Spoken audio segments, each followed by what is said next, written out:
Hi, this is John Morgan with the latest video tip for 2020 design. A lot of people like to organize their catalogs by manufacturer. We go to File and we choose Preferences. There's a button here or a feature under Preferences called Catalogs. See right here where it says Show by Manufacturer? If you put a check mark right there and click OK, it'll take all of your catalogs and organize them by manufacturer.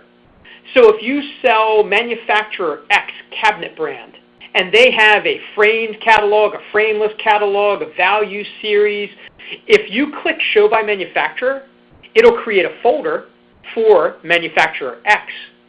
And then right below that, you'll see manufacturer Y, and then all you have to do is click any of those manufacturers, and then it opens up and it shows you the catalogs that are available. For other great ideas, tips, and inspiration, please join us at 2020spaces.com/community.